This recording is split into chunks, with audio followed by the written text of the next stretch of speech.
또 다시 수업 얘기로 돌아가서 물론 이제 지금 이 과정을 준비하는 학생들도 홈페이지를 보겠지만 되게 많아요. 뭐 렉처링도 있고 튜터링도 있고 세미나, 워크샵 막 이런 것도 있다는데 뭐 이거를 어떻게 듣는다는 건지 수업이 그래서 각각 어떤 식으로 운영이 되는지 각 클래스마다 몇 명이 듣는지 이런 것들을 좀 세부적으로 좀 얘기해 주시면 좋을 것 같아요. 저희 학과 같은 경우에는 평가를 많이 하고 수업도 굉장히 다양하게 듣는 편이었는데 이제 1학기 때는 대부분 시간표가 같다고 보시면 될 것 같고요.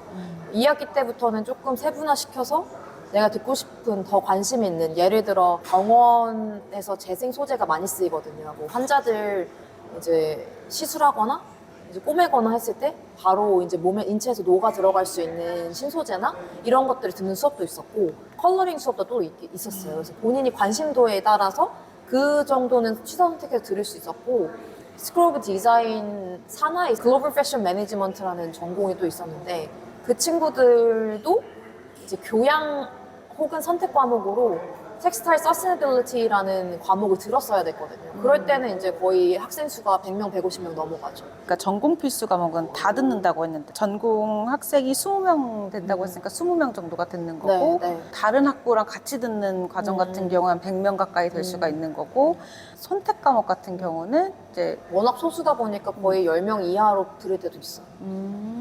그럼 대부분은 수업이 렉처링으로 이루어지는 건가요?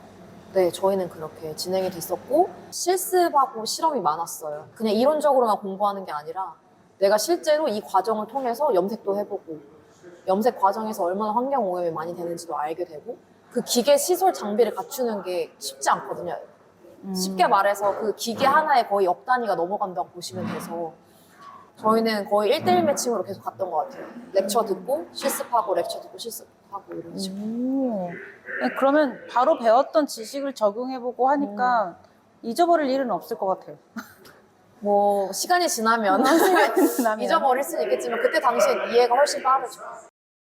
근데 그러고 얘기를 더 나누고 싶은 부분은 이제 평가 방법이에요. 어떤 식으로 학생들을 평가하는지 궁금해요.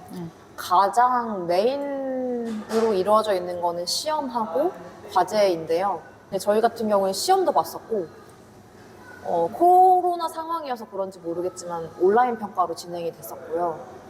오픈북으로 시험을 봤었어요. 과제도 마찬가지로 그렇게 만만하지는 않은 게 제한된 시간에 수업도 들어야 되고 복습도 해야 되고 예습도 해야 되고 용어 정리도 해야 되는데 과제를 그 기간 안에 학기가 끝나기 전에 다 제출해야 되거든요. 근데 막상 영작하려고 하면 300字쓰는 것도 힘든데 과제는 기본적으로 4천자, 5천자 이렇게 넘어가니까 그거를 논리적으로 개연성을 갖춰서 과제를 하는 거는 사실상 정말 어렵죠. 거의 4천자, 5천자 과제가 한 모듈당 적으면 2개, 많으면 3개 정도 있다고 보시면 돼요. 그러면 에세이를 1년 동안 엄청 많이 쓰시겠네요? 한 학기에 4-5과목 들으니까 저희 학과는 한 학기에 모듈을 많이 듣는 편이었어요. 근데 어떤 친구들 보니까 2개 모듈, 3개 모듈 이렇게 듣는 친구들도 있더라고요. 저희는 정말 끝장나겠네요. 힘들었죠. 그러니까 쉬는 시간이 거의 없었겠어요. 그러니까 주말은 고3보다 공부 많이 했어요. 오, 생각해봐야 되는 게 1년인데 왜 인정을 해줄까? 2년만큼의 공부를 1년에 하기 때문에 그렇거든요. 수업 실수 다 채워야 되고 강의 시간 다 채워야 되고 과제 리퀘어리먼트 다 맞춰야 되고 졸업 논문까지 1년에 쓰려면 여유라는 단어는 내 인생에 1년 동안 없다고 보시면 돼요. 그 크리스마스 휴가 때는 어떻게 보내셨어요? 사실 그때도 쉬라고 있는 시간이라기보다는 더 열심히 과제를 집중적으로 해야만 되는 다음 학기를 준비하고 논문을 준비해야 되는 시간이어서 일주일 동안 정말 짧게 에딘버러를 갔다 오고 그 다음에는 무조건 과제, 공부 막 이렇게요. 수고 많이 하셨네요. 좋은 성적을 받기 위해서 그냥 계속 공부하는 것밖에 없었겠어요. 어떻게 하셨어요? 절대평가라고 점수가 얼마나 변별력이 있겠어 하지만 70점부터 100점까지는 디스팅션이라고 하는 최고 등급을 받는데 그 비율은 굉장히 적고 현지 친구들도 굉장히 잘했다고 하는 점수인데요. 근데 이제 그 점수를 받기 위해서는 현지 아이들도 힘드니까 나는 얼마나 2배, 3배의 노력을 해야겠어요. 박사 연구원으로 근무하고 있는 친구가 무조건 읽으라는 거예요. 무조건 읽어라. 글을 읽어라. 근데 저는 막막한 거죠. 난 용어도 모르고 단어도 모르고 IELTS 점수를 획득해서 오긴 했지만 이해가 전혀 안 되는 거 자꾸 읽으라고만 하니까 조금 난감했는데 한 학기 동안 내가 연습하고 공부한 그 터미놀로지가 좀 쌓이면은 2학기 때부터는 조금 속도가 붙더라고요. 뭐 제가 그렇게 좋은 성적을 받진 못했지만 그래도 중간 정도의 성적은 받고 졸업을 했는데 그렇게 하기 위해서는 정말 끊임없이 도서관, 기숙사, 뭐 학교 이렇게만 왔다 갔다 하는 생활을 해야 된다고 생각하시면 될 것 같아요. 거의 도서관에서 사셨겠어요, 그 정도면. 네, 이제 지정석이 있을 정도로 저는 이제 마지막에 논문 쓸 때는 보통 한국에서는 1년을 잡고 논문을 쓰잖아요. 근데 여기는 거의 타임라인상 3개월 안에 써야 돼요. 그러면 제가 어떤 생활을 했냐면 아침 6시에 일어나서 30분 동안 운동하고 9시까지 2시간 반을 이제 한 텀으로 잡고 9시 이후에 잠깐 아침 먹은 다음에 30분 쉬고 다시 점심시간까지 또 텀 2가 있고 점심 먹고 난 다음에 텀 3가 있고 4가 있고 이런 식으로 5개 타임을 돌렸어요. 하루에. 5개 타임 이상이 될 때도 있고. 유튜브를 보거나 작은 영상 하나 볼 때도 죄책감이 너무 느껴지니까. 그리고 실제로 내가 졸업을 하지 못할 거라는 압박감이 눈앞에 보이니까 그렇게 살 수밖에 없어. 실제로 이제 리즈 대학교를 선택하는 데는 분명한 이유가 있으셨던 거잖아요. 그 원하던 곳에서 공부를 하고 경험을 해보니까 유학 전에 기대했던 부분이 많이 충족이 됐는지, 또 유학 오기 전에 이 부분을 좀 알고 왔었으면 도움이 됐었을 텐데 뭐 이런 점이 있는지 궁금해요. 저는 사실 기숙사에 들어가면 만사형통할 줄 알았었거든요. 근데 기숙사를 사는 게 생각보다 또 쉽진 않았어요. 왜냐면 전 세계 각국에서 온 친구들이 같이 살았었고, 특히 저희 플랫메이트가 총 5명이었는데 5명 중에 절반 이상이 아프리칸 친구들이었거든요.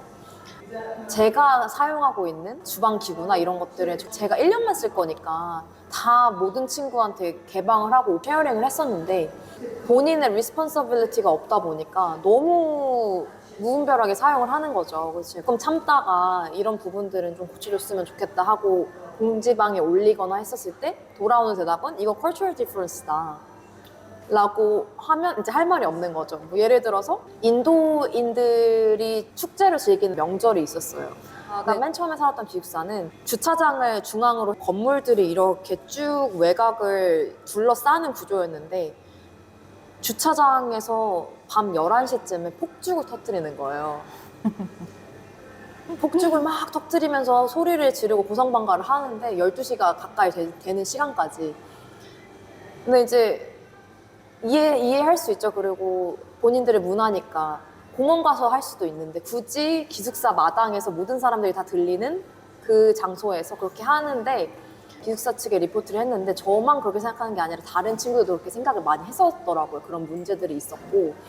근데 그런 것들을 사소한 거 하나하나들이 cultural difference라고 얘기했을 때는 우리는 할 수 있는 말이 없는 거죠. 그러니까 그 모든 것들을 그런 식으로 무마해버리기도 하고 뭔가 저는 가족 같은 분위기를 회사에서 예상을 하고 왔는데 그 친구들은 오히려 내가 어떤 기회나 내가 쓸 수 있는 거 쉐어링을 했을 때 이용하는 사람들도 은근 많을 수 있다. 무조건 개별적으로 주방 기기를 쓰는 거를 추천하는데 그게 나쁜 게 아니라 정말 이 친구한테도 편한 것이고 나한테도 편한 것이다. 아 그냥 어차피 1년 쓸 거니까 다 같이 쓰면 뭐 어때 했는데 내 마음과 같지 않다는 거. 저는 학업적인 부분은 각오를 단단히 하고 왔기 때문에 1년 나 죽었다고 생각하자 하고 왔기 때문에 그거는 힘든 거를 각오가 됐었는데 같이 사는 친구들한테서 이렇게 좀 문제가 생겼을 때는 좀 힘들더라고요. 그 기숙사가 특히나 내가 뭐가 마음에 안 든다 혹은 문제가 생겼다고 했을 때 그냥 막 바꿀 수 있는 게 아니잖아요. 학교 그죠? 오피스에 리포트 해야 되고 그 지속적으로 반복되는 거 얘기해야 되고 그렇다고 바로 또 체인지가 되지 않는 게 다른 기숙사도 다 풀리 북드가 되어 있으니까 그게 그 룸메이트도 굉장히 중요해요. 그 1년 짧은 기간 동안 안 그래도 공부만 해도 힘든데 이런 사소한 걸로 계속 부딪히면은 감정 소모가 장난 아니거든요. 사실 저도 유학을 했었을 때 다 같이 거실과 부엌을 공유를 했었는데 누가 치우든 상관없어요. 그냥 나는 안 치워의 마인드로 그냥 냉장고 문 열면 그냥 내 거 먹어놓고 막 이런 것들이 너무 많아서 이게 문화 차인가? 막 이렇게 받아들이는 경우가 있었는데 비슷하군요, 어디든. 근데 제가 확실하게 말씀드리고 싶은 거는 누가 생각해도 상식선으로 벗어나는 일에 대해서 cultural difference라고 해서 그거를 마냥 당하지만 않았으면 좋겠다. 정당히 요구해야 될 것들에 대해서 요구를 하고, 예를 들어 제 기숙사에는 바퀴벌레도 나왔었거든요. 근데도 2달 동안 조치를 안 취해줬어요, 기숙사 오피스에서. 결국에는 학교 오피스로 찾아가가지고 그냥 법정 다툼 비슷한 쟁의를 해서 컴펜세이션도 받아내고 기숙사도 바꾸긴 했지만, 결국에는 내가 얼마나 노력하고 얻어내려고 하는 거에 따라서 생활이 달라질 수 있다. 굉장히 많은 일이 있었으니까 공부하기도 벅하는데 공부 외의 1학기 일들이 성적은 아예 망했었죠. 그것 때문에 아이고. 그래서 저는 그게 좀 아쉬워요. 왜냐면 2학기 때부터는 좀 방법도 알 것 같았고, 그래서 잘하면 디스팅션 받을 수도 있겠다라는 희망이 있었는데 1학기 때 공부를 진짜 하나도 못했어요. 바퀴벌레 그 문제 처리하느라고. 그러고 나니까 이제 뭐 성적은 이미 물 건너갔죠. 아유, 그래서 저는 만약에 혹시 리즈에서 기숙사를 사신다면 로얄파크 플러스 무조건 걸으시기. 거기 좋은 팁이에요. 제일 싼 곳이거든요. 근데 싼 다 데는 이유가 있다. 맞습니다. 맞아요. 다른 친구 만나고 왔었는데 그분도 제일 싼 걸 골랐거든요. 근데 그분도 그 얘기 하더라고요. 여기는 하지 말라고. 아유. 절대.